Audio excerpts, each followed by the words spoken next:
Buenas noches, comunidad de Cuenta Historias. Mi nombre es Isabel Mendoza y en esta ocasión les quiero compartir una historia, o más bien una vieja leyenda que se cuenta en el pueblo del que es originaria mi madre. Lo que estoy por contar es algo que se cuenta de boca en boca propagándose como una leyenda urbana, aunque para muchas personas dicen es totalmente cierta. De eso no les puedo dar veracidad alguna, así que solo se las puedo contar y ustedes tendrán la última palabra. Mi madre se llama Rosario y es originaria de un pueblo muy chico que se llama La Carmelita, que está en el estado de Veracruz, en México. En ese pueblo circula una vieja historia que data más o menos de los años 1960 y que tiene como protagonista al señor Emiliano. Por aquellos años de los 60, en el pueblito habitaba un señor llamado Emiliano de unos 50 años, que era alguien muy pobre y que no tenía nada de familia. Por lo poco que se sabía del hombre, sus padres habían fallecido hace años y no tuvo más hermanos que le hicieran compañía. A su vez, el señor nunca se casó y para la fecha no tenía hijos. A todo esto se le sumaba que don Emiliano se dedicaba a la siembra, que no le daba mucho salvo para comer y sobrevivir día con día. En pocas palabras, se puede decir que el hombre era alguien pobre, sin nadie que le llorara y sin algún tipo de aspiración como para salir adelante. Harto de todo eso, una tarde el señor decidió terminar con su sufrimiento, o al menos tratar de buscar una solución a este. Para ello caminó hasta las afueras del pueblo donde vivía una señora, una ya de edad avanzada llamada Leonora, quien era muy famosa por el rumbo ya que se dedicaba a la santería. Se podría decir que era una bruja con todas las letras. Don Emiliano fue con ella para ver si podía ayudarle para tener más suerte y sobre todo, si podía darle la fórmula para hacerse rico.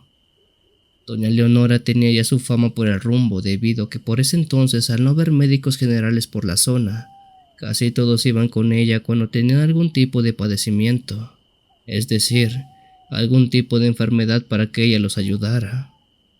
Cuando don Emiliano fue con ella le explicó la razón de su presencia, le contó su miseria, lo que le pidió por favor que le ayudara para hacerse rico, para tener tierras, para poder salir de esa maldita pobreza que lo había perseguido toda su vida. La señora lo vio y le dijo que siempre había una posibilidad para tener más de lo que se necesitaba, pero no todos estaban dispuestos a pagar el precio para ello. El señor le dijo que no importaba cuán caro fuera lo que tenía que pagar, él quería salir de esa miseria como diera lugar. Solo quería disfrutar lo que le restaba de vida, pues, desde que tenía uso de razón, no pasaba de comer frijoles con tortillas. Doña Leonora sintió que su sufrimiento era sincero. Es por eso que le dijo que sí, que ella lo ayudaría, pero que fuera consciente que no había vuelta atrás. El señor le dijo que sí, él no cambiaría de opinión. Recuerda, quien te va a ayudar a tener poder y riquezas te va a pedir aquello que es lo más valioso que tengas, aquello que sea lo que más quieres y lo que más ames. Si aceptas, no podrás cambiar nada de eso, sin importar qué tanto supliques, ruegues, llores. Él se va a llevar lo que más ama sin tocarse el corazón.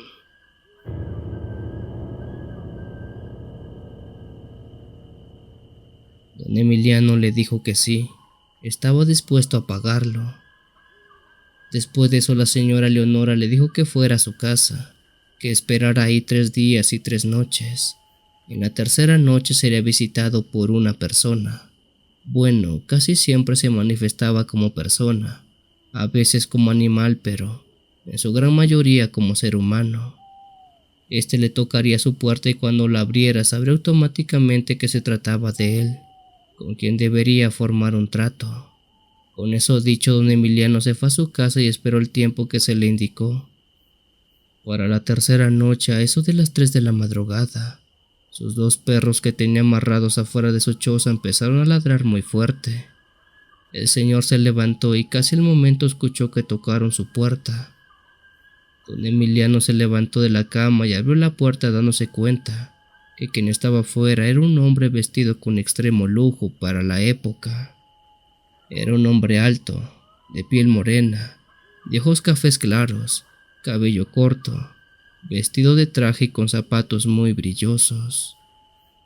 Este hombre elegante no le dijo nada a don Emilio, pero él lo dejó entrar ya que sabía que era quien estaba esperando.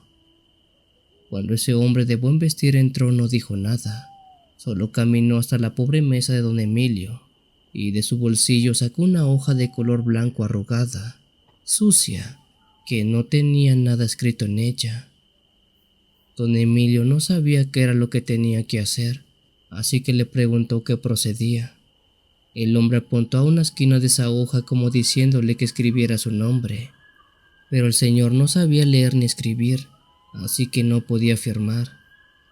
Con una seña el hombre de traje le dijo que pusiera su dedo meñique en la hoja como si fuera a firmar un contrato colocando la huella. Don Emilio lo hizo, colocó su meñique en el papel y a pesar de no haber tinta ni nada en la hoja vieja y arrugada, en ella se plasmó su dedo. Después de eso el hombre de buen vestir guardó la hoja y le dejó una bolsa con muchas monedas de oro, para después salir de la casa y ya no volver a verlo. Así fue como don Emiliano había entregado lo que más quería a cambio de mucho dinero y poder. Al día siguiente y en semanas siguientes, el señor compró terrenos, construyó casas, compró camionetas del año de la época y todo lo que pudieran imaginarse. Un dato curioso, dicen aquellas leyendas, es que el dedo meñique con el que aquel hombre había firmado el trato se le empezó a pudrir hasta que se le cayó. Tiempo después regresó con doña Leonora y le pagó lo correspondiente por sus servicios, a lo que la señora le recordó que estuviera listo porque, un día, él vendría a cobrar la deuda de lo que ella estaba gozando en ese momento. Tiempo después el señor Emiliano se casó con una mujer mucho más joven llamada Lourdes, y de ahí tuvo 2 hijos, Roberto el mayor y Diana la menor. Con ellos formó una linda familia, tenía dinero, poder, todo lo que en algún momento quiso y que no pudo lograr de buena manera. Como el señor siempre supo que vendrían a cobrar ese favor que le hicieron, y como bien se lo comentaron, se llevarían lo que más amaba, él supo que se trataba de su esposa o de sus hijos. Fue por eso que trató de ser lo menos apegados a ellos, con la intención de que si un día venían por alguno de sus seres queridos, su pérdida no le afectara mucho. Prácticamente él se había autoprogramado para no sentir mucho afecto ni por sus hijos ni por su esposa, para cuando llegara el momento de entregarlos, no sufriera, no llorara, no le carcomiera el alma o la conciencia de lo que había hecho. Cumpleaños, navidades, comidas familiares, fiestas, todo. El señor estaba ausente de todas ellas para no generar un vínculo, pues, como él lo decía, los había criado como cerdos para el matadero y no quería culpa por eso. Así pasaron algunos años, cerca de 8 para ser más correctos, cuando una noche hasta la puerta de la casa del señor Emiliano, alguien llegó a tocar. Su esposa abrió y dice que afuera vio un hombre viejo como de 80 años, vestido con harapos que quería ver al dueño de la casa.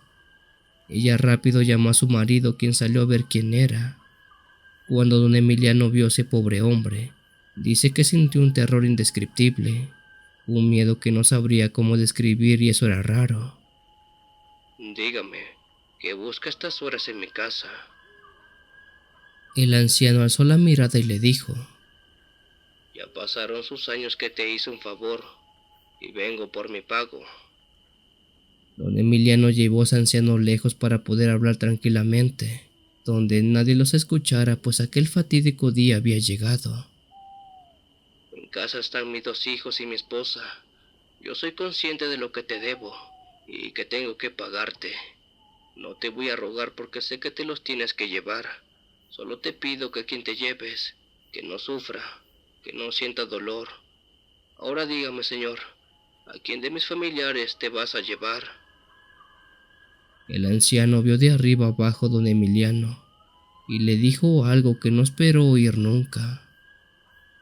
Yo no he venido por ellos. Yo he venido para llevarte a ti. Don Emiliano quedó consternado. Quedó mudo de la impresión, pues no esperó que se lo fueran a llevar a él. Apeló diciendo que a él le dijeron que se llevaría lo que más amaba, pero que no se lo llevaría a él. El anciano guardó silencio y le dijo lo siguiente: Tú quieres a tus hijos y a tu esposa, pero no los amas. Tú a la única persona que amas y que aprecias es a ti. Tú te amas a ti mismo más que a nadie en el mundo, y es por eso que entregarías a quien fuera menos a ti. Este pacto funciona así. ¿Me das lo que más amas o no? En ese momento el señor Emiliano se dio cuenta que había cometido un grave error. Se había preocupado tanto por no sentir aprecio por su familia, que ahora el ser más importante de él era él mismo, y por ende se había entregado a sí mismo. Don Emiliano echó a llorar al piso, le suplicó y le imploró que no se lo llevaran, que le devolvería todo, su dinero, sus tierras, incluso le entregaría a toda su familia, pero que no se lo llevara. El anciano no le dijo nada, solo lo veía sabiendo que no había vuelta atrás, pues la misma doña Leonora se lo dijo. No importa cuánto llores o cuánto supliques, él se va a llevar lo que más quieres. El anciano le dijo que le daría 3 días para que se despidiera de todos aquellos con los que había tenido contacto, pues al paso de esos 3 días, él vendría por él y se lo llevaría lejos para no regresar jamás al pueblo. El señor siguió implorando y llorando toda la noche, pero este no ablandó el corazón del anciano, quien se fue y le recordó que tenía 3 días para despedirse. Después de aquel encuentro tan extraño, el señor Emiliano se ahogó en la cantina del pueblo en alcohol por 3 días, y fue ahí que contó toda su historia, cómo se hizo rico y cómo fue que se condenó a sí mismo. Esta historia fue tomada como tonta porque cuando la contó el señor estaba sumamente borracho dentro de la cantina, pero al paso de los 3 días, cuando don Emiliano misteriosamente desapareció y su cuerpo jamás fue encontrado, se supo que quizás no mentía, y él sí había hecho lo que había contado estando borracho. Fue a partir de esa fecha que esta historia ha pasado como leyenda, una que muchos juran y perjuran es real, y hasta donde yo creo, sí lo es, pero les dejo la última palabra a ustedes. ¿Creen que sea una leyenda o creen que es real?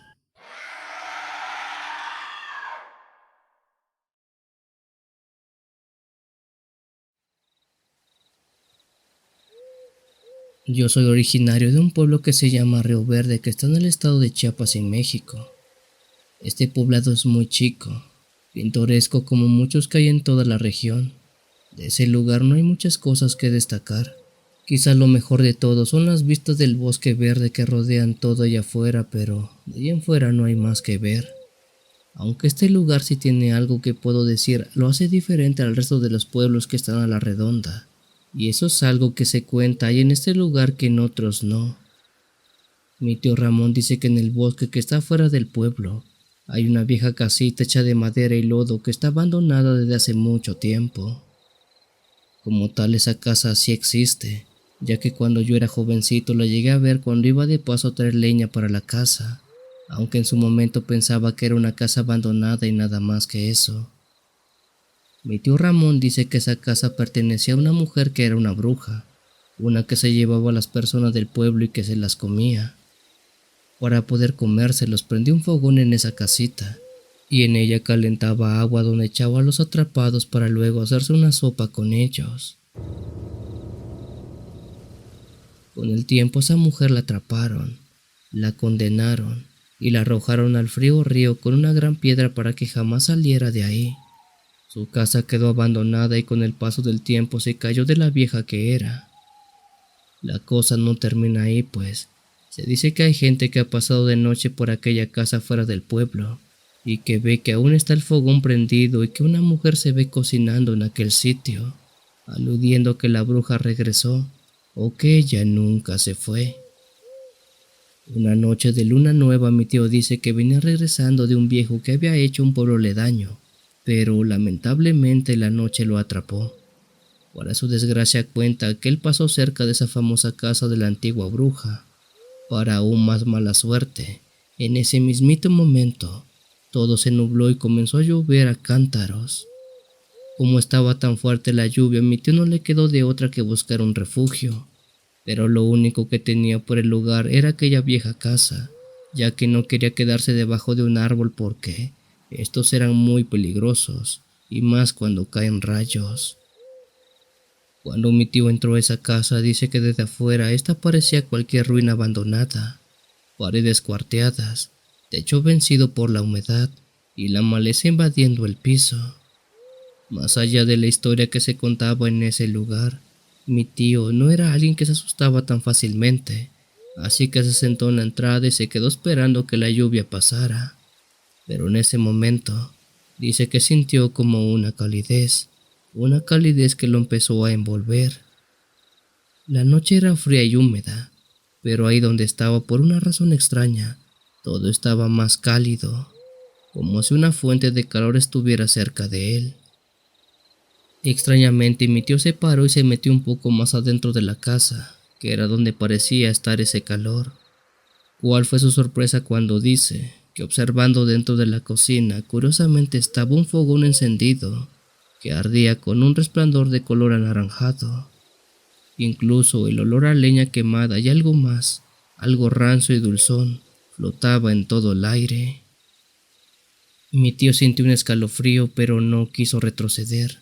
Se acercó al fogón y dice que vio sobre las brasas a una olla ennegrecida, donde dentro algo hervía a fuego lento.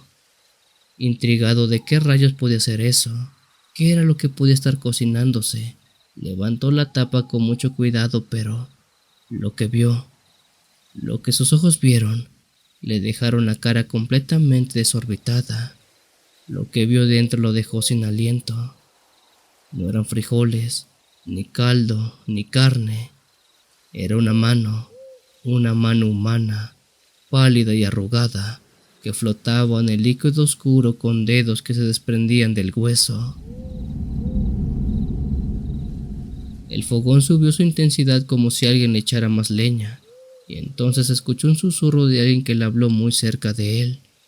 Pero eso no fue un murmullo del viento ni el crujir de la madera, fue un susurro claro, de una voz ronca y vieja. ¿Tienes hambre, muchacho? Mi tío Ramón se giró en seco, pero no había nadie, solo la casa en ruinas, la olla hirviendo y el fogón iluminando la habitación de un fulgor rojizo. Pero en una de las esquinas más oscuras, la sombra de una mujer comenzó a moverse. Dice mi tío que no esperó ver más, salió corriendo como si el diablo lo persiguiera, tropezando contra las piedras, arañándose con las ramas. Por suerte logró llegar al pueblo sudando y con la cara blanca del susto. Él no quiso hablar de lo que había visto dentro de aquella casa abandonada, y si lo hizo fue hasta días después. Mi tío no sabe si en verdad había visto a la famosa bruja de la cual tanto se hablaba, aquella que se comía a las personas, o si, más que nada, había visto otra persona que se metió a habitar aquella casa. Pero lo que sea y como sea, la mano y los restos que vio dentro de la olla sí eran reales. Si había cosas que no deberían de estar ahí, de eso no se equivoca.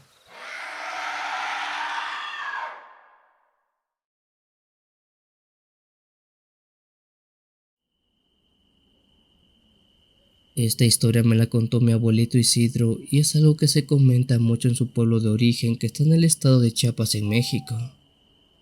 Para entender la historia hay que regresar muchos años atrás tiempo, cuando mi abuelito Isidro era un jovencito de unos 17, 18 años más o menos. Por lo que él me contó dice que por aquel entonces, en los tiempos de cosechas, una peste rara cayó sobre todo el pueblo.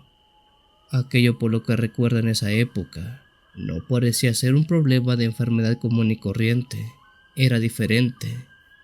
Esta epidemia o enfermedad mermaba la salud de los pacientes, pero eso no era lo peor de todo, pues lo que provocaba era que ellos terminaran desapareciendo.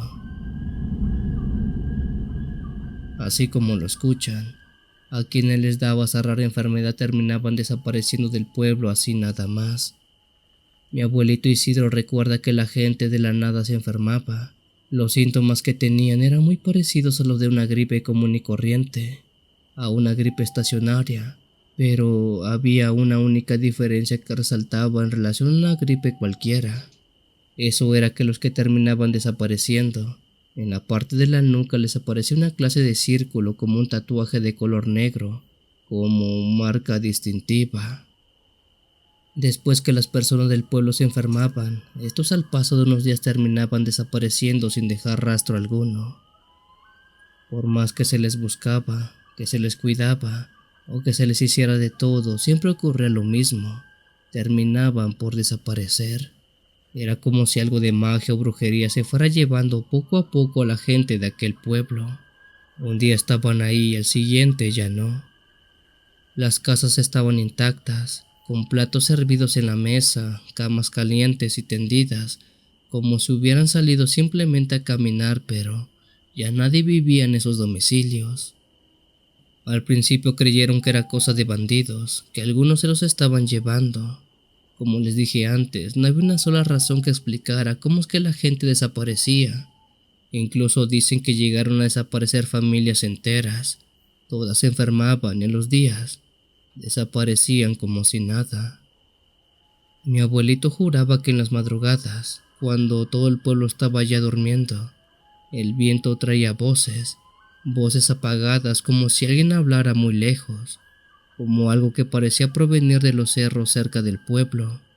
Pero si uno se quedaba escuchando mucho tiempo, las voces se hacían más claras y pronunciaban nombres de los que vivían en aquel pueblo. Debido a todo eso que pasó en el pueblo, la gente dejó de salir de noche, se encerraban temprano y rezaban, así como apagaban las velas de dentro. Mi abuelito y su hermano Vicente, aunque tenían sus dudas de qué podía ser lo que se llevaba a las personas del pueblo, siempre tomaban sus precauciones.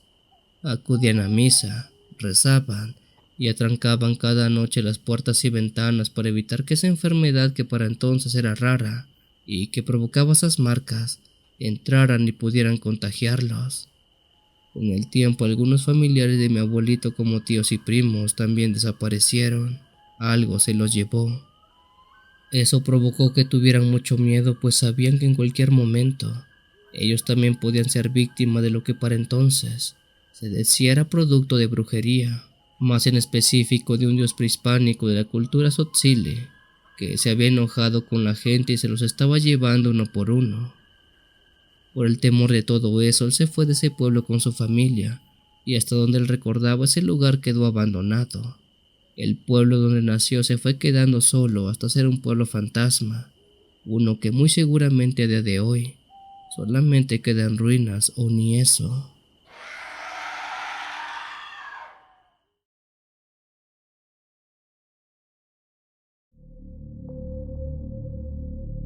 Muy buenas noches a toda la familia de Cuenta Historias.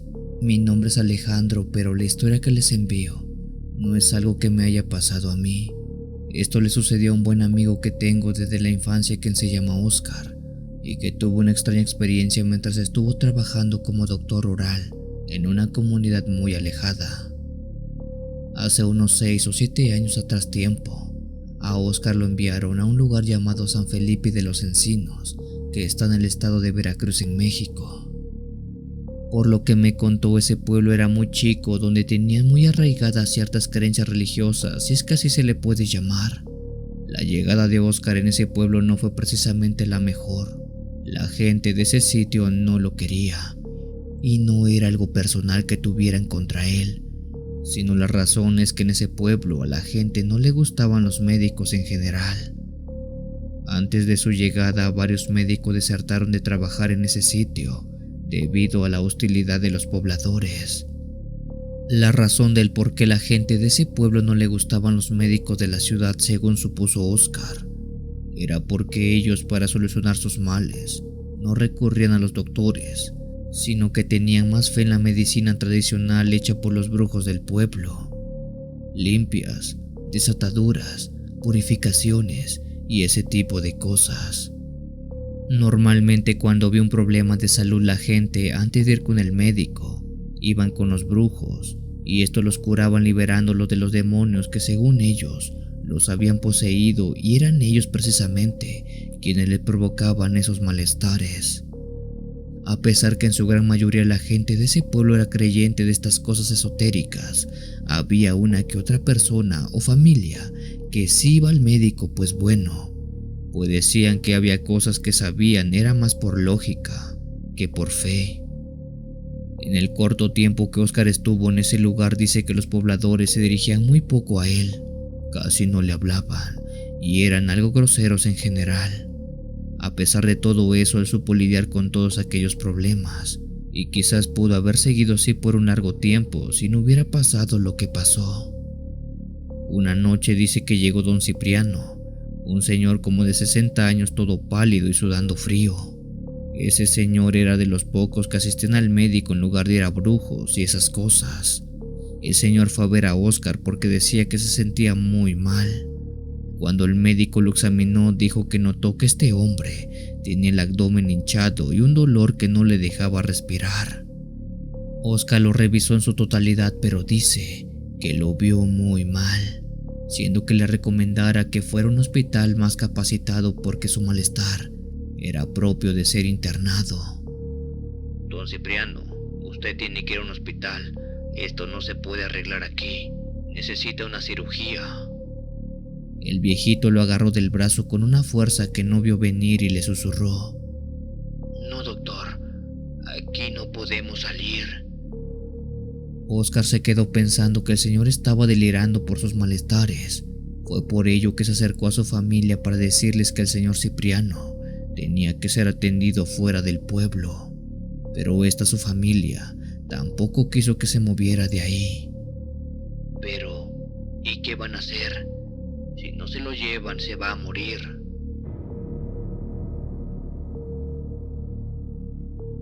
Les dijo Oscar. Ante la duda, la familia se quedó pensando un rato y entre ellos tomaron una decisión, la cual fue sí llevarlo al hospital más cercano.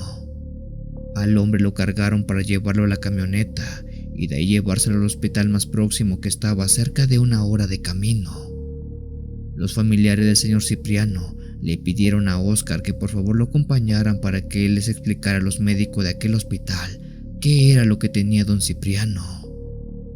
Con Oscar arriba de la camioneta y en plena noche, emprendieron camino hacia la salida del pueblo por una carretera de tierra rodeada solo de árboles a la redonda. Apenas estaban por salir de los límites del pueblo cuando pasó algo que fue raro y fue el comienzo de la tragedia. Estando a punto de dejar el pueblo, Oscar vio como en medio del camino estaban varias personas paradas obstruyendo el trayecto. Aquellas personas eran habitantes del pueblo. En ese momento, uno de los familiares del señor respiró profundo y se vio bastante preocupado. Oscar bajó de la camioneta y le dijo a aquellas personas que estaban obstruyendo que los dejaran pasar, ya que en el auto estaba un hombre agonizando. Sin embargo, aquellas personas sin alguna pizca de sensibilidad le dijeron que no podía salir del pueblo, pues en ese lugar está prohibido que alguien saliera de ahí a recibir ayuda médica. Oscar explicó de mil y un maneras que si el señor no salía, en cualquier momento podría perder la vida, pero esas personas, ese grupo ni siquiera se inmutó, pues dijeron que toda la familia de ese señor sabía que no podían salir del pueblo bajo ninguna circunstancia. En ese instante el señor Cipriano empezó a gritar de dolor, pues su padecimiento ya estaba llegando a los límites. Por más que se trató de negociar con la gente del pueblo, ellos dijeron que no. El hombre nació aquí, y si ha de morir, será aquí. Así es como lo quiere Dios.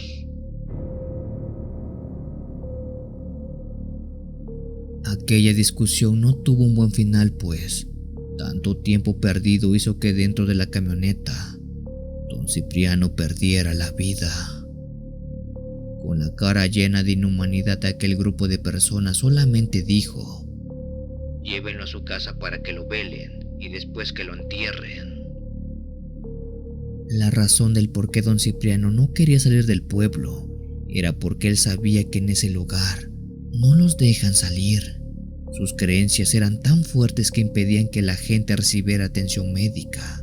Ese pueblo estaba tan enfermo que gente fallecía seguido por una gripe que se complicaba porque no recibían atención médica adecuada, pues para ellos todo estaba en las limpias y en el mal de ojo. Oscar duró un mes en ese lugar hasta que terminó renunciando, ya que no pudo soportar la hostilidad de ese sitio. Incluso entendió por qué todos los médicos que llegaban a ese lugar no duraban más de 3 meses dando servicios en el pueblo. A esa comunidad se le han levantado muchos reportes por negligencia que ellos mismos provocan, pero al ser un pueblo de estos que se rigen por usos y costumbres, tienen sus propias leyes. Y bueno, al menos entre ellos, así es como les gusta vivir. O más bien, así es como les gusta morir.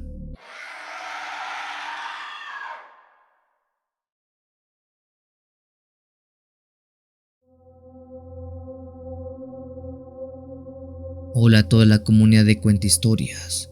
Verán, les quiero compartir algo que me pasó cuando hice mi servicio social en un pueblito que se llama San Ignacio de los Montes, que está ubicado en la sierra del estado de Oaxaca, en México. Pero honestamente, ese lugar era más como un caserío olvidado por Dios que otra cosa.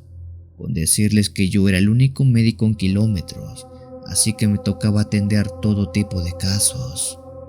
Partos, fracturas, gripes, lo que fuera. Ese lugar era tranquilo, aunque tenía algo un tanto raro. La gente era amable, pero había cosas de las que no hablaban. Por ejemplo, cada vez que mencionaba el río cercano, todos cambiaban de tema o me miraban bastante feo. No se vaya a meter allá, doctor, me decían.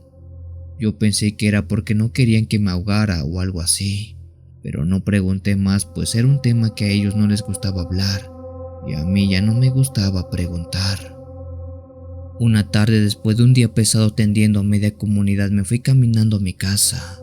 Aquel trayecto era como de 20 minutos, que atravesaba parte del bosque, ya que ese pueblo era bastante disperso. Es decir, había una casa por cada hectárea de tierra prácticamente. Pero en esa ocasión decidí desviarme para cortar camino, aunque bueno, ese atajo, si así le podemos decir, pasaba cerca del río. La verdad, yo solo quería escuchar el agua y relajarme un rato antes de llegar a casa. Para cuando iba bajando por el sendero que da al río, eran cerca de las 6 de la tarde.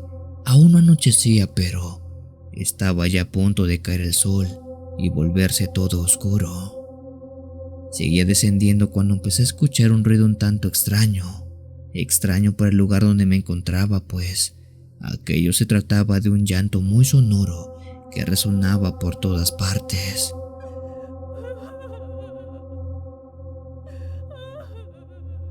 Cuando llegué al río, fue que la vi. Se trataba de una mujer delgada, con un vestido negro que le llegaba hasta los tobillos, misma que estaba sentada en una roca con la cabeza agachada y los hombros temblando, como si estuviera llorando. Desconocía de quién se trataba, pues no le podía ver la cara, aunque su complexión no me recordaba a nadie del pueblo. Al verla en esas circunstancias, ante el miedo que le hubiera pasado algo, me acerqué para preguntarle qué era lo que le había ocurrido. Señora, ¿está bien? Le pregunté. No me contestó. Al principio solo seguía llorando. Entonces me agaché para verle la cara y ahí fue cuando empezaron a temblarme las piernas. Su piel era pálida, como si nunca hubiera visto el sol, y sus ojos estaban rojos, pero no de llanto, sino que fueran puro fuego apagado. En ese mismo momento me arrepentí de haberle hablado, pero ya era tarde. Usted es el doctor del pueblo, ¿verdad? Me dijo con una voz que no sé cómo explicarte. Era como si hablara y susurrara al mismo tiempo. Creo que fue por el miedo que no pude contestarle, así que solo asentí con la cabeza, aunque todo dentro de mí me gritaba que me largara. Mi esposo murió. Siguió murmurando esa mujer mientras se levantaba lentamente de la roca donde estaba sentada. ¿Y sabe quién fue el culpable de que él muriera? Usted. Usted fue el culpable de que mi marido falleciera. Es su culpa.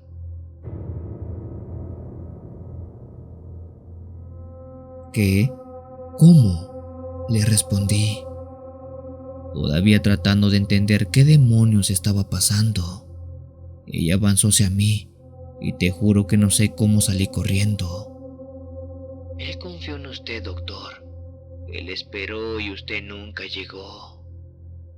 Te lo juro, no sabía de qué estaba hablando esa mujer.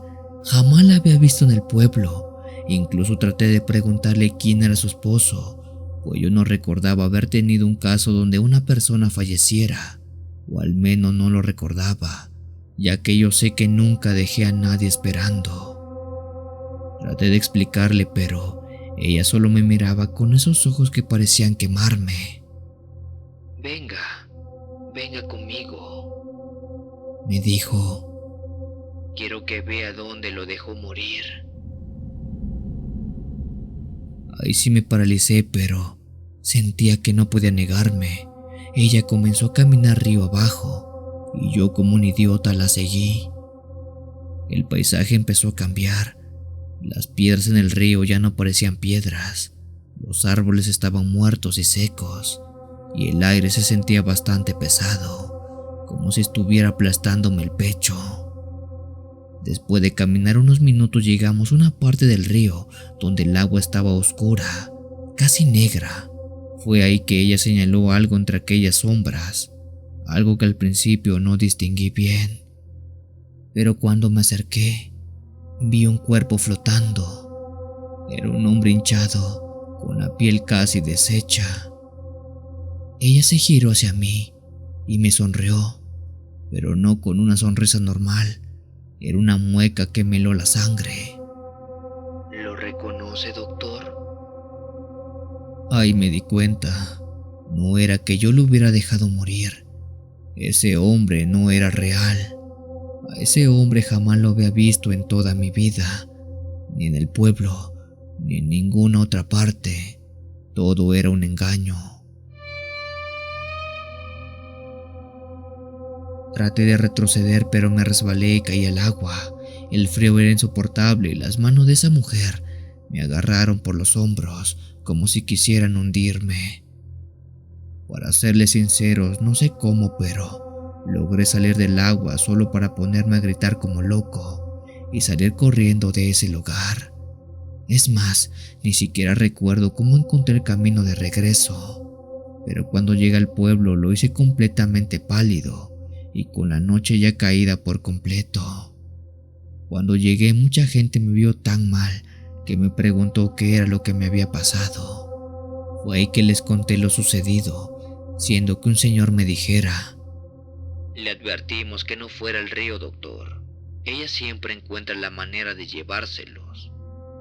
No estoy del todo seguro qué es lo que aparece en ese lugar, pero la gente le conoce como la Nahuala. Es algo así como una clase de llorona, pero que en lugar de llevarse a las personas, esta los asusta para terminar ahogándolos en ese río. Según la gente del pueblo, esa tarde tuve mucha suerte que no terminé en el fondo de ese río, pues ese ha sido el caso de mucha gente del pueblo y de foráneos que han tenido la mala experiencia de toparse a esa conocida Nahuala.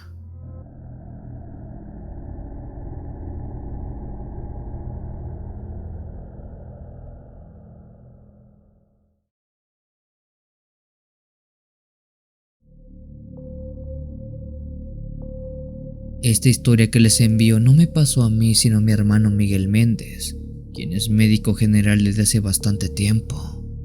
En su tiempo, dice él, llegó a trabajar en un pueblo llamado La Portilla, que está en el estado de Veracruz, en México. Él dice que ese lugar es un sitio apartado, rodeado de cerros y caminos polvorientos, donde los servicios médicos eran un lujo. Cuando él llegó a ese lugar, la gente lo recibió con mucha desconfianza, como si su presencia fuera una amenaza más que una ayuda. Por si fuera poco, dice que en ese lugar se tenían ciertas creencias que él consideraba un tanto raras, al menos para gente que venía de la parte de la ciudad. De entre todas esas creencias destacaba una en particular, una que escuchó desde el primer día que estuvo ahí. Dicha creencia era acerca de los rumores sobre las llamadas luces malas. Según los ancianos del pueblo, decían que por las noches aparecían una clase de luces que bajaban de los cerros como bolas de fuego danzantes. La gente pensaba que eran brujas buscando almas débiles para robar. Mi hermano Miguel no era un hombre de creer cuentos, así que a pesar de escuchar ese tipo de cosas, nunca les prestó atención.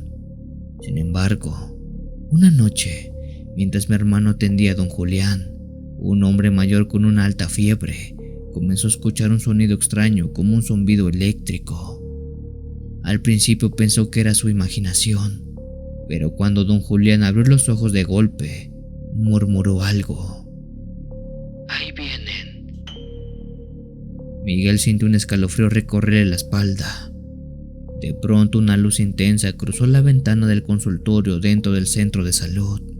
Según recuerda mi hermano, se trataba de una bola de fuego flotando. Aquella bola se postró muy cerca tanto de don Julián como de mi hermano. En ese mismo instante don Julián, delirante, empezó a reír. Esta era una risa ronca y casi infantil que no encajaba con su estado casi moribundo. Esa bola se postró justo arriba de don Julián, que estaba recostado en el consultorio, y como si fuera una clase de foco, esta lo iluminó de arriba abajo, irradiando una luz que le cubría todo el cuerpo. Según dice mi hermano, don Julián tenía un padecimiento grave que estaba siendo controlado, pero no había mucho que hacer para remediarlo. Solo se controlaba. Pero una vez que esa luz se postró en ese hombre, este se puso de pie y dice sentirse muy bien.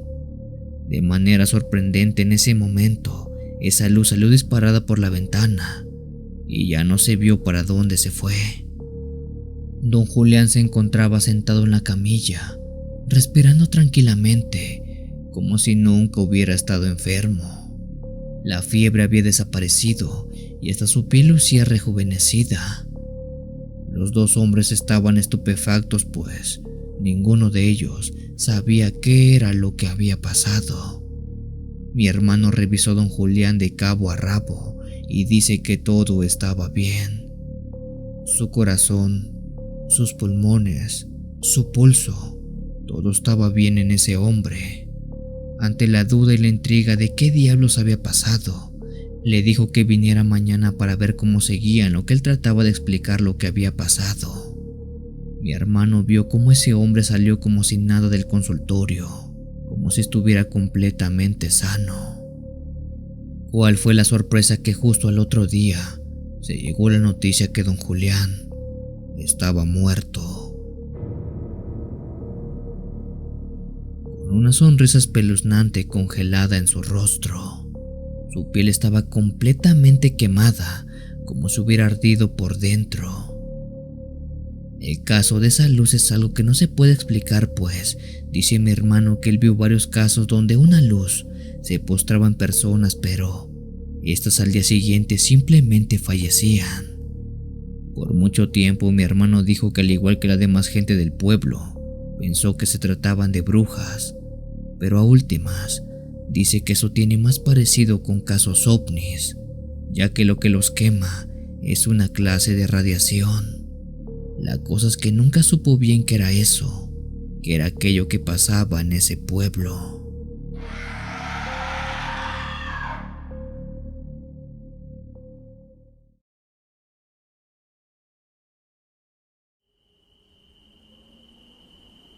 Muy buenas noches, querida comunidad de Cuenta Historias. Esta noche les quiero compartir un relato que, si bien no me sucedió a mí, Le pasó a mi hermano, que es médico general, en uno de sus primeros años de servicio que tuvo trabajando en una aldea muy alejada de la capital de Honduras, de donde somos originarios. En lo más profundo de las montañas de Intibucá, en un pequeño pueblo llamado Yamaranguila, es donde mi hermano Javier Santos fue enviado en el año 2017 para tomar cargo del centro médico de la aldea, que era bastante pequeña. Mi hermano cuenta que había llegado hace un par de meses como parte de un programa de servicio social, pero se había encariñado con la gente, así que decidió quedarse como su médico de cabecera. Su clínica era una casita sencilla de paredes de adobe y hecho de teja, donde atendía de todo: partos, heridas, fiebre y hasta rezos para calmar los nervios de los pacientes más supersticiosos, pues dice que en ese lugar debes ingeniarte de todos los modos posibles para que la gente no se sienta con temor o con miedo. Una tarde de junio, justo cuando las lluvias habían comenzado a caer, llegó a la clínica general don Gabriel, un hombre robusto y bien conocido en el pueblo por sus cuentos exagerados. Don Gaby, como se le conocía, trabajaba en el campo y de vez en cuando se le veía en la cantina del pueblo echándose sus buenos tragos, platicando cosas que nunca pasaron, o quizás sí, pero solo en su cabeza. Aquel hombre venía encorvado, sujetándose el estómago con ambas manos y con el rostro empapado en sudor. Doctor, ayúdeme. Me está matando este dolor. Mi hermano Javier lo hizo pasar a la camilla, lo sentó y le dijo que le explicara qué era lo que estaba pasando. El señor Gabriel apenas si podía sostenerse en pie, pues decía que un horrible dolor en su estómago lo estaba matando. Al revisar encontró que el abdomen de Gabriel estaba hinchado, como si estuviera inflado. Le preguntó si había comido algo en mal estado o si había tenido fiebre, pero don Gabriel lo negó con la cabeza. No, doctor, solo es un dolor que no me deja respirar. El médico presionó suavemente en el vientre, pero no halló nada raro. Los latidos eran normales. No había rigidez que indicara una apendicitis o algún tipo de obstrucción grave. Javier le preguntó al señor si sabía qué era lo que pudo haber provocado aquella hinchazón en su estómago. Don Gabriel le dijo al médico que no recordaba haber hecho algo diferente. Nada extraño en lo que hacía todos los días desde hace más de 50 años que tenía viviendo en esa aldea. Comía lo mismo y bebía lo mismo, así que no sabía qué podía haber provocado ese malestar.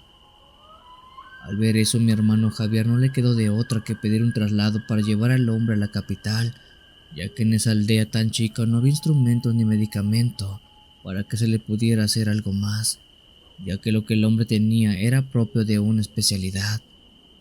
Voy a mandarlo a la ciudad para que le hagan estudios más profundos. Mañana temprano sale el bus a La Esperanza, y de allá lo pueden llevar a Tegucigalpan si es necesario. Le voy a dar una nota de urgencia para que lo dejen pasar rápido. Don Gabriel asintió con una mueca de dolor y se marchó acompañado de su esposa, ya que en ese pequeño centro médico no había nada más que se pudiera hacer para sanarlo. Esa noche, mientras Javier revisaba unos papeles en la clínica, escuchó un estruendo afuera. Era doña Marta, la esposa de don Gabriel, misma que estaba gritando desesperadamente. Doctor, venga rápido. Gabriel está peor. Javier corrió a la casa del hombre, que estaba a unas pocas cuadras. Al entrar lo encontró en el suelo retorciéndose de dolor y con la camisa empapada en sudor. Apenas si Javier pudo agacharse para tratar de levantarlo, cuando dice que de repente el hombre comenzó a vomitar un líquido negro, espeso y pestilente. El olor era insoportable, como si algo se hubiera echado a perder dentro del hombre. «¡Sujétenlo!», gritó Javier, mientras trataba de evitar que Gabriel se ahogara con su vómito. Pero antes de que pudiera hacer algo, el hombre arqueó la espalda de una manera inhumana y empezó a convulsionar. Fue entonces cuando mi hermano y la esposa de don Gabriel vieron algo sumamente extraño y aterrador. Algo empezó a salir de su boca, algo largo y negro. Primero fue una punta negra, delgada como un hilo, pero pronto reveló su verdadera forma. Aquello horrible se trataba de un gusano enorme del tamaño de una serpiente que se estaba retorciendo mientras emergía del cuerpo de don Gabriel. Su piel era lisa y brillante, como si estuviera cubierta de aceite, y emitía un sonido repugnante al deslizarse. «¡Dios mío!», gritó doña Marta, retrocediendo hasta pegarse a la pared. Javier intentó mantener la calma, pero el horror lo paralizó por un instante. El gusano terminó de salir y cayó al suelo con un golpe sordo. Gabriel dejó de moverse a la vez que respiraba con mucha dificultad.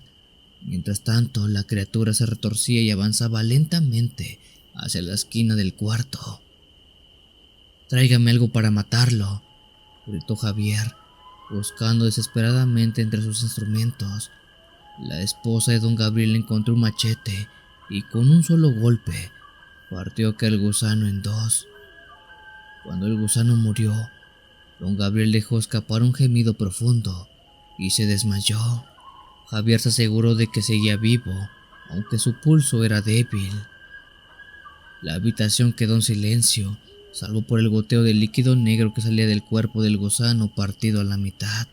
Extraño fue que en el momento en que eso salió del cuerpo de don Gabriel, su estómago dejó de estar hinchado y regresó a lo que podemos decir era la normalidad. Esa noche nadie durmió en la aldea de Yamaranguila. El suceso corrió como fuego entre los vecinos y las historias comenzaron a mezclarse. Unos decían que don Gabriel había sido maldecido por cruzar palabras con una bruja.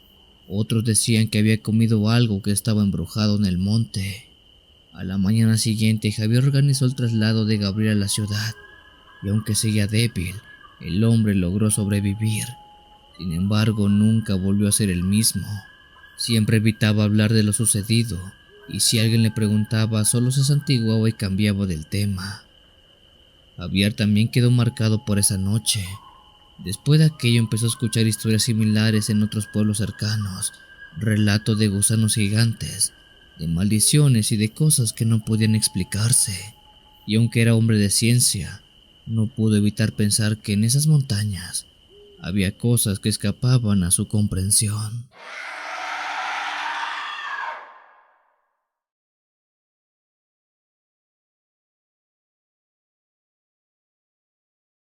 Buenas noches a toda la comunidad de Cuentahistorias. Mi nombre es Rafael y les quiero contar una extraña experiencia que vivió un amigo mío de la Facultad de Medicina cuando estaba haciendo su servicio social en una comunidad rural. Esta historia le pasó en el año 2022, cuando un compañero de la carrera llamado Ernesto había sido enviado a un pequeño pueblo en San Luis Potosí llamado Xilitla para atender el pequeño centro de salud que estaba en aquella comunidad. Por lo que Ernesto dice, aquel pueblo era muy pequeño, donde las noches eran densas y el silencio solamente era roto por el canto de los grillos y el murmullo del río que pasaba cerca del costado del pueblo. Ernesto habitaba una sencilla clínica. Aquel sitio era un par de cuartos algo austero donde la gente del pueblo y de otros pueblos a la redonda iban a atenderse para aliviar los males que los aquejaban. Por lo que dice Ernesto, cuando él llegó a ese lugar a cumplir su labor social, se enteró que era el único médico del sitio. Desde hace ya un buen tiempo que no había médico en ese poblado, así que apenas llegó se puso manos a la obra, ya que al parecer mucha gente del pueblo tenía muchos padecimientos y era necesario tratarlos rápidamente. Ernesto tenía mucho trabajo casi a diario, pero a pesar de su cansancio habitual, siempre respondía cuando alguien tocaba su puerta del consultorio. Hasta ese lugar llegaban pacientes con muchos padecimientos, pero hubo un caso que no solo es algo que no puede explicarse, sino que es el único caso que él dice lo ha hecho creyente de cosas paranormales. Ernesto cuenta que una noche, cuando ya era algo tarde, la luna apenas asomaba entre las nubes. Él ya había apagado las luces del consultorio y estaba por irse a dormir. Apenas había logrado recostarse cuando escuchó golpes desesperados en la puerta de su casa, acompañados de una voz femenina que gritaba: Doctor, ayúdeme, ayude a mi hija. Ernesto se levantó de inmediato, tomó su botiquín y abrió la puerta. Frente a él estaba una mujer con los ojos llenos de llanto y el rostro marcado por el terror. Ernesto le preguntó qué estaba ocurriendo y cuál era el contratiempo que la tenía tan altas horas buscándolo. A mi hija la mordió una serpiente, doctor. Por favor, venga rápido, dijo la mujer. Sin pensarlo 2 veces, Ernesto salió junto a la mujer para ir lo más rápido que podían a la casa de ella donde estaba su hija. Ambos se dirigieron a una pequeña casa de madera ubicada al borde del bosque, misma que una vez dentro, en un cuarto iluminado apenas por una vela, yacía la niña que su madre había dicho le había mordido una serpiente. Aquella niña tendría cerca de 12 años. De solo verla, Ernesto notó que tenía el rostro pálido y sudoroso. Al ver en uno de sus brazos notó una hinchazón donde se veían las marcas de una mordida. Ernesto se agachó junto a ella, revisó la herida y notó que la piel alrededor comenzaba a adquirir un color bastante extraño, entre verde y negro. ¿Hace cuánto que fue mordida? Preguntó mientras buscaba un antídoto en su maletín. Hace como 1 hora, doctor. Estábamos dormidos y la serpiente se metió en la casa y mordió a mi hija en su brazo, respondió el padre. Por la zona abundan muchos alacranes y serpientes venenosas. Es por ello que se tiene ciertos antídotos en el centro de salud, siendo que esa noche afortunadamente Ernesto tuviera entre sus cosas lo que parecía ser el antídoto de aquel veneno de serpiente. La pregunta era si es que funcionaría en este caso, o la niña se veía muy mal y su envenenamiento no parecía detenerse. Ernesto administró un suero antibiótico y limpió la herida con mucho cuidado. Por un momento parecía que la niña se calmaba, pero entonces ocurrió algo extraño. Su piel comenzó a mostrar escamas diminutas alrededor de la mordida, y sus ojos, antes cerrados, se abrieron de golpe revelando pupilas verticales, como las de un reptil. ¿Qué demonios es esto?, murmuró Ernesto, retrocediendo un poco. La madre empezó a llorar más fuerte y el padre, con las manos temblorosas, dijo: Esto no es normal, doctor. Esto no es cosa de Dios. Por lo que dice Ernesto, él vio como ante sus ojos aquella niña que había sido mordida por la serpiente empezó a cambiar físicamente. De alguna manera empezó a tener rasgos de reptil. La niña empezó a retorcerse y sus brazos parecían alargarse mientras las escamas se extendían por su cuerpo. Ernesto intentó hacer algo más, pero se sintió impotente. La ciencia que conocía no podía explicar lo que estaba ocurriendo. Ernesto simplemente se quedó ahí estático, sin poder hacer nada, pues no encontraba explicación o lógica a lo que estaba viendo. En ese preciso momento se escuchó un: Voy por la bruja. que dijo el padre con una decisión que parecía desesperada. Antes de que Ernesto pudiera protestar, el hombre salió corriendo hacia la noche. Minutos después, regresó con una mujer anciana de cabello blanco y el rostro marcado por arrugas profundas que vestía con ropa sencilla y llevaba consigo una bolsa llena de frascos y hierbas. Así que eres el doctor, dijo aquella mujer con voz ronca al ver a Ernesto. Tu ciencia no sirve para esto, hijo. Lo que la mordió no era una serpiente cualquiera. Sin pedir permiso, la bruja comenzó a preparar una mezcla en un cuenco de barro, triturando hierbas y vertiendo un líquido oscuro que olía como a tierra mojada. Mientras tanto murmuraba palabras en un idioma que Ernesto no reconocía. ¿Qué era entonces?, preguntó el médico tratando de mantener la calma. Un demonio del bosque. Respondió la bruja. Uno de esos seres antiguos que se esconden donde el hombre no ha puesto sus manos. Toman formas animales para cazar a los desprevenidos y convertirlos en algo como ellos.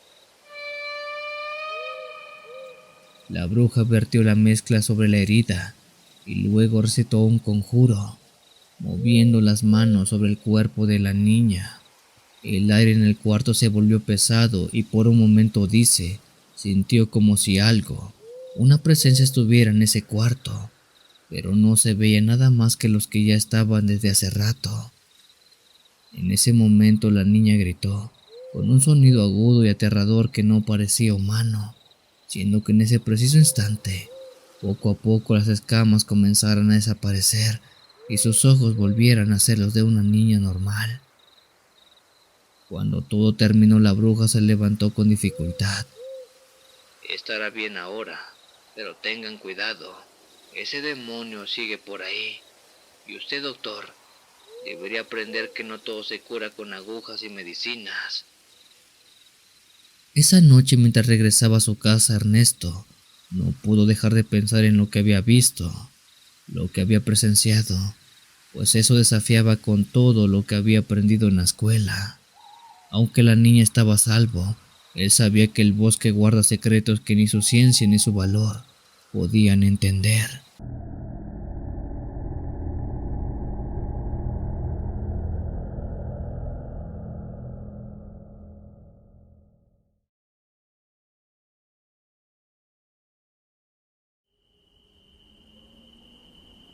No sé si esta historia me la vayan a creer, pero así como se las cuento es como pasó. Primero que nada debo decir que si bien yo no soy alguien creyente de temas paranormales, tampoco soy alguien escéptico. Sé que allá afuera hay cosas que no tienen explicación, pero en su gran mayoría muchos de esos fenómenos tienen algo de lógica. En el año 2011 llegué a un pueblo llamado La Rosa, ubicado en la parte de la Sierra de Puebla, en México. Aquel lugar era un pueblo como muchos que hay en todo el país, donde prestaba mis servicios como médico. Sin embargo, una noche me pasó algo que nunca vi en la ciudad y ha sido únicamente en ese pueblo que lo presencié. Esa noche, ya siendo altas horas, estaba dormido cuando un estruendo muy fuerte me hizo despertar, como si la tierra misma gimiera bajo un peso invisible.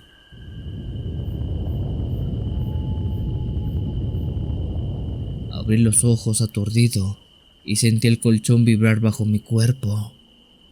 Es un temblor, pensé, mientras el corazón comenzaba a latir con fuerza. Me levanté encendiendo la lámpara de la mesita y me acerqué a la ventana. Sin embargo, el pueblo estaba envuelto en su habitual calma nocturna. Las luces iluminaban todo allá afuera, pero asimismo todo estaba en calma. Al no ver nada extraño y al no volver a escuchar o sentir aquella perturbación, decidí regresar a dormir. Cerré la cortina y suspiré creyendo que había visto mal o que había oído mal.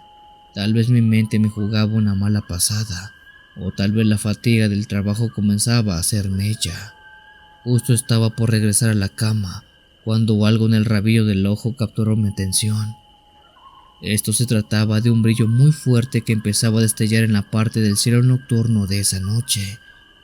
En el cielo, a unos 20 o 30 metros del suelo, flotaban dos esferas de luz amarilla. Estas eran intensas, casi cegadoras, y parecían pulsar como si tuvieran vida propia. «Brujas», murmuré en voz baja. Había escuchado a los ancianos del pueblo hablar de ellas, mujeres que se transformaban en bolas de fuego para volar por los cielos. Siempre me había reído de esas historias, descartándolas como supersticiones, pero lo que veía era claramente algo no humano.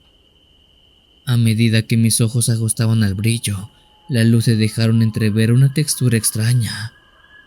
No eran llamas, eran superficies lisas, como metal pulido, reflejado en las luces de las farolas.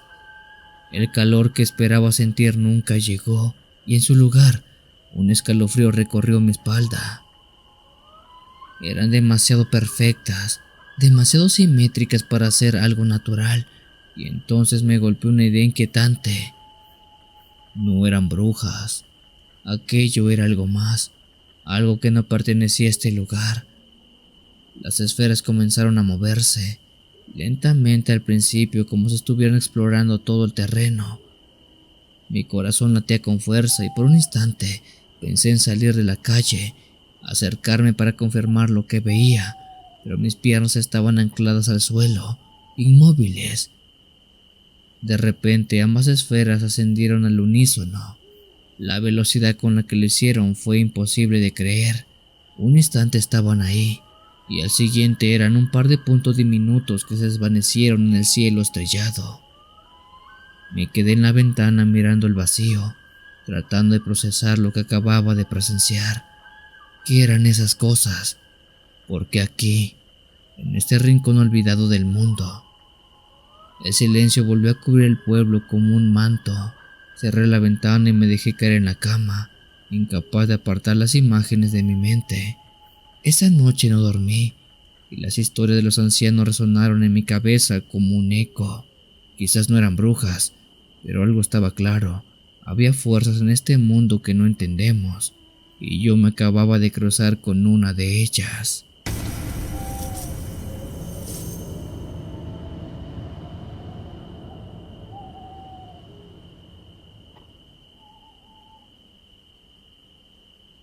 Si tienes alguna historia que desees compartir con esta agradable comunidad, te invito a enviarla, ya sea por correo o la página de Facebook. Los links están en la descripción del video. Te agradecería actives todas las notificaciones para estar al día con los relatos que se suben a diario. Muchas gracias por dejarme llegar hasta tus oídos. Yo soy el Cuenta Historias.